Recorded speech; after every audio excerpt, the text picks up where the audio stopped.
Mag-harvest tayo ngayon ng kangkong kasi maraming kangkong na masarap din ito i-adobo mga day. Harvest time. Hala, saan man siya day? Anaon lang ni siya no. Ang pichay wala angay ang pichay wala naghambog. Tapos ang ampalaya ni kalatkat na sa taas. Eto, harvest tayo. Kasi hambog kaayo ang kangkong. Buyag ang kangkong kay hambog kaayo pero ang pitsay wala naghambog. So inganion na ni nato siya day. Nya ato ni siyang bilinan kay naa may mga daghan kuan. Salingsing bitawag ani. Ala daghan day kay tag ma-harvest karon. Dayon ato ni siyang adubuhon. Atong ganiron paingon didto.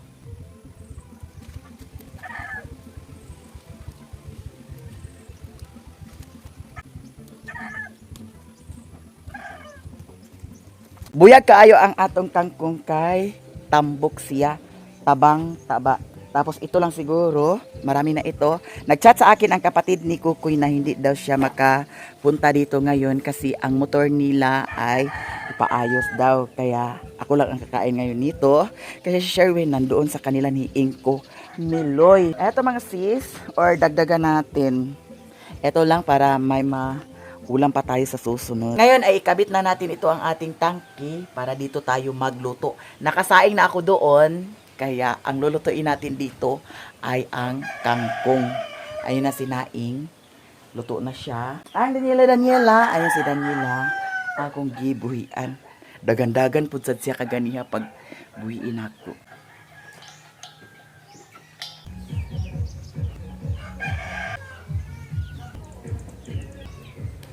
Ato na ni siyang hagpat-hagpatan. May nagpatugtog kasi doon sa kanila ni Inko Miloy. Ato na ni siyang adubuhon. Masarap ito adubuhin guys. Tapos, with matching bulad. Ato nang hugasan ang atong kangkong.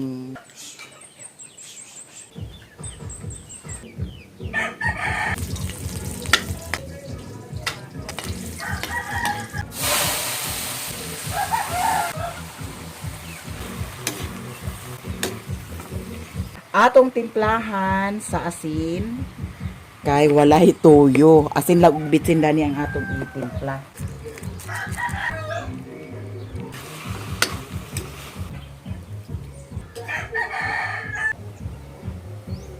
Luto na ang atong kangkong adobo nga walay tuyo kay nahutdan sa tuyo. Eto magluto na punta sa tuyo. Masarap ang kangkong tapos may tuyo.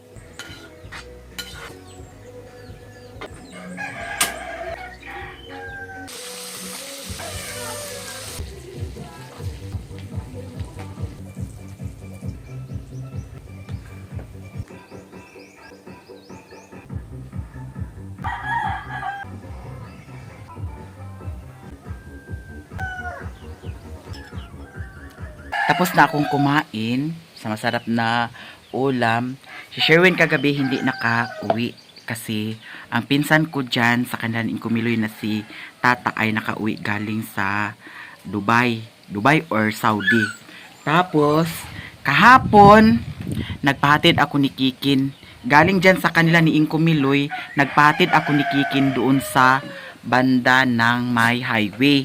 Kasi nahirapan ako dyan magpatakbo ng motor na may dala na tangke. Tapos sabi ni Kikin, magtagay muna. Sabi ko, hindi ako magtagay, Kin, kasi kailangan ko magmamadali. Okay lang kung naka-upload na ako. Tapos sabi niya, sige, ihatid ka na lang.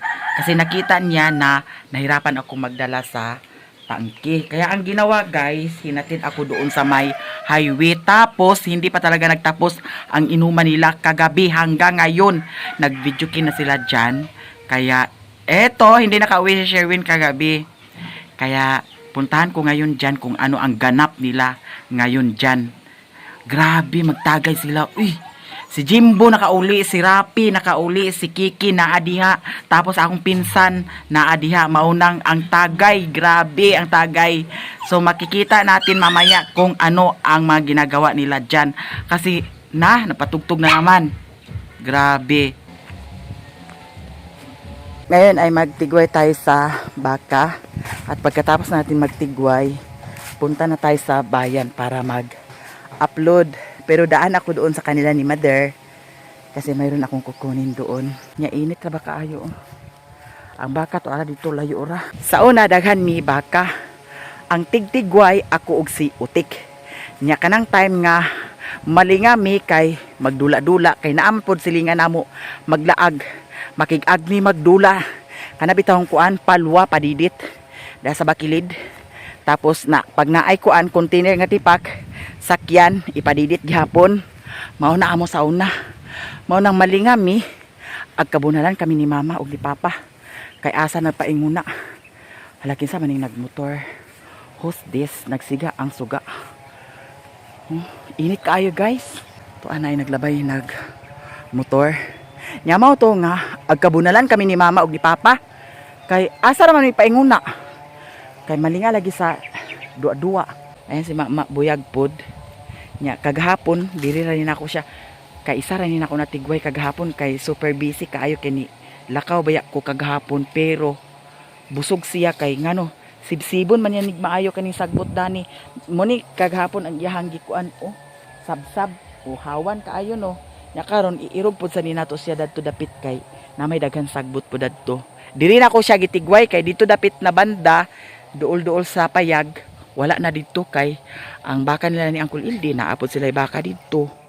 Nya kang Uncle Tuto no nang diri na ko gipangitaan balag layo diri at least daghan sagbot mga ses. Pauwi na tayo na plaster na si mama doon.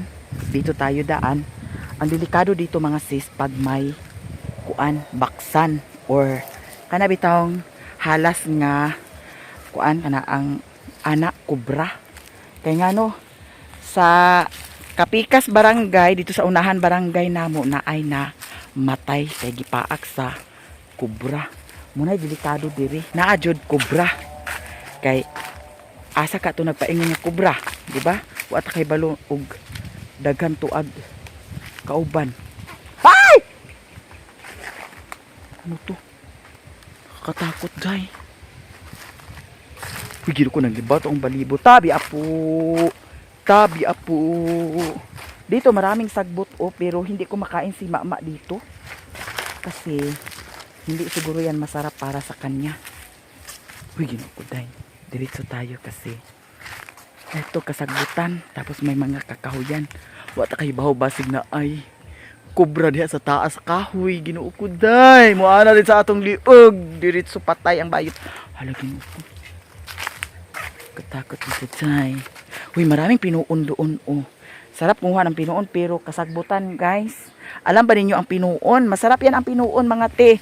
Tapos agkabunalan gyapon mi sa una tungod lang sa pinuon kay may mga pinuon doon sa balay namo sa una. Dito distansya ra pud gamay. Nya kanila gyamong masilingan kay mag-ingon nga manguha ta pinuon, manguha ta pinuon. Manguha din mi sa pinuon. Nya hugaya na ding tawag ni mama. Agkabunalan gyapon mi. Lakag din sa Balantinis. Kana si Lilin sa una. Gilakaga na ni mama sa Balantinis. Kay, unsa to nga time nga. Hugayang tawag ni mama unya. Nalinga man sa duwa. Apas ni mama. Agay kay nagdagan man si Lilin. Dagan si Lilin. Kusog kaayo. Na kay si Lilin sa una. Kay turig-turig ka na si Lilin sa una. Daw niwang pudsad na si Lilin sa una sa bata pa. Niwang kay na siya. Dagan Lilin og si Koreana. Maumaora jud sa una. Kana si Koreana. Maumauna og si Lilin sa una. Pagkakita ni Lilin nga nagdala na si mama sa Balantinis, dagan si Lilin, dagan na si mama, gukod si mama na may mahimo si mother. Kay kana si mother pud sa una tambok na si mother. Sa una tambok na si mother. Nya pag kuan lagi ni papa kay naamay lain girl si papa nagniwang na si mother. Di maglisod siya og dagan. Pero si Lilin, hugayang dagan ni Lilin. Dagan si Lilin. Gukod si mama sa Balantinis. Pero di dyan si mama pakapas. Gihangos-hangos taon si mama. Agay, high blood si mama. Mao to pag uli ni Lilin. Nabunalan. Nalisod po og dili mag-uli si Lilin. Asa man siya paingon. Asa man siya magkatulog kasagbutan.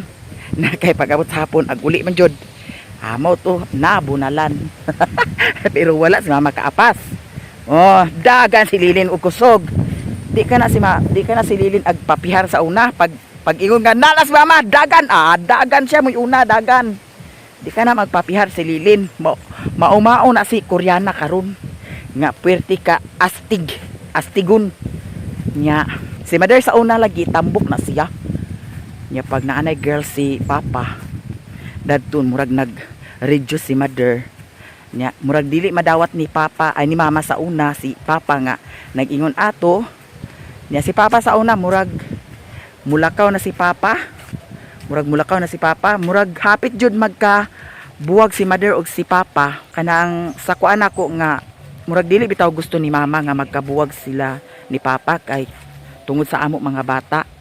Tungod sa amo na gagmay pa biya sila ni kuan. Sila ni Janjan, gagmay pa na sila ni Janjan, sila ni Jinjin, si Lia TV, gagmay pa na sila. Mauna nga maskin unsaon siguro ka kuan sa pamilya, pero unsaon ta magig kay nahitabo naman jud ang pagkuan, pagluib ni papa nya.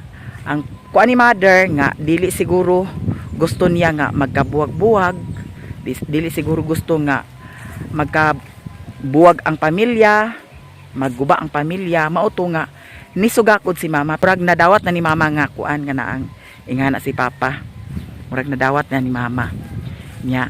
Wa man tay mahimo kay nahitabo naman. Pero mao lagi nga grabe kaayo ang among trial sa una sa pagkahitabo kay ako working student man ko dadto na time. Pagkahitabo tapos ang agalo ni papa nasuko na sa iyaha. Ang akong giworkingan sa una na sila'y balay ay nagtrabaho sa Hinguog kasi engineer. Tapos naa sila'y balay dito sa kuan kanang Cagayan. Tapos ang nagpa-eskwela nako ang katong ilahang anak nga nagtrabaho sa bangko.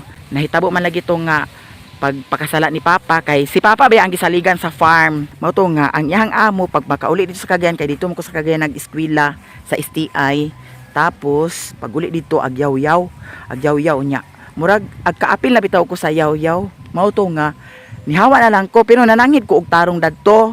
Nya bag-ong graduate ko dadto sa STI unya nakatrabaho na ko sa The Site Restaurant, inventory clerk ko dadto nya. Mao to nga murag di nako kaya nga pag abot sa balay agyaw-yawan ka, murag ang sala sa imuhang amahan ikaw ang mapahimungtan. Mao to nga kapoy kay ang trabaho kay muin ko og alas 4 sa hapon ay alas 3:30 sa hapon, mo out ko alas 4 sa kadlawon. Makaingon ko sa akong kagalingon nga grabe kay si papa kay nganong nabuhat niya nga ingon ani nya agkatigwang nabaya jud sad. Mao to nga ni undang na lang ko kay ay nihawa na lang ko pero nananghid ko og tarong nga mahawa nako. Yan undang din ko dito sa The Site Restaurant. Pag abot pagin nako diri nagkagubot pa jud mi, wala nagkasinabot kay gubot palagi dadto na time kay ang mga panghitabo naay akong igagaw. Nag-ingon sad siya nga moadtog Manila libre kuno pamasahi nya factory nya. Moto nga uban jud ko insigida kuha din ko diretso sa kuan pero naapay mga nanghitabo dadto nga di pa nako i-share sa inyo ha. Napay nahitabo dadto nga grabe mi kagubot nya. Mao lagi to nga pag ingon sa akong igagaw insigida dayon ko kuha sa mga requirements. Naulahi pa jud ko kay abi na kog dili ko makauban dadto paingon sa Manila. Naulahi pa jud ko pag paingon sa kuan kay dito raman sa kuan Kinugitan ang nag-recruit namo. Mao to nga abi na kog di na ko makadayon dadto pero gihuwataan di ay ko. Mao to nga pag abot sa Manila abi na kog dili na ko ma-okay nya. Na realize na ko nga grabe kagubot ang among kuan. Trabaho kog akong kaugalingon dadto dayon nisugo dayon ko nga kanang murag di ko gusto nga musalig nga mo kuan na lang kog pangayo na lang kog ginikanan kay para sa akong gusto. Mao to nga nagtrabaho jud ko pero sige gihapon ko padala ni mama. Sige ko kontak ni mama nga kumusta naman ka diha ma, padala ko ni mama dadto. Nya agingon si mama nga ayan na lang pagpadala kay si mama po dadto tungura nagtinda-tinda man pud sad siya diri pero anam-anam na sad ka pugok ang iyang tindahan dadto kay mulagi na nga agkabuisit-buisit na nya. Nagyon si mama nga ayan na lang pagpadala sa ako atiman na lang na imong kaugalingon diha kay layo ra ba ka. Nya mo to tigom karon na atong anahon si Sherwin diha kay unsa na kailang gibuhat diha. Gino ko na nga gaba-gabaan naman siguro na sila diha kay kagabi kaghapon pa hangtod kaganina kagabi hangtod karon Ginoo ko unsa naman ang tagay di naman na tagay patay naman na ingana no. So eto dito na tayo sa bahay. bayad, aray. A few moments later. Ngayon, hanapin ko si Sherwin kung nasaan siya. Kasi sila ni Kikin ang magkasama, sila ni Jimbo, sila ni Rapi. Tapos namingaw karon, wala na nag-video kay. Tingnan natin dyan sa kanila ni Inkumiloy kung nandyan ba sila. Kasi grabe ang tagayan nila guys. Talagang enjoy na enjoy talaga sila ha. At saka punta ako ng bayan para mag-upload. At diretso na tayo. Ay, daan pa muna ako doon sa kanila ni Mother. May kukunin ako doon. Ito ang outfit natin ngayon. Eto. Tapos yung kasama ng chinilas na ito kasi na nga wala. No, nawala-wala lahat dyan. Iwan ko kung nasaan. Hala, mingaw lagi sila. Grabe ang ilang tagay ah. Eto mga sis. Pero may maraming motor. Namingaw. Wala na nagpa-video key. Asa day ka? Atong anaon jud. Dari. Kay grabe.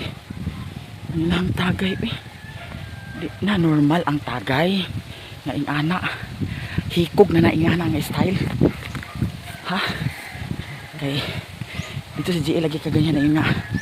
Panak ko na ni kay kilaw. So, baka may chocolate ngayon. Charot. Charot lang. Eto, diretso tayo. Paandar muna natin ang ating motor. Wala, wala ni gasolina, day.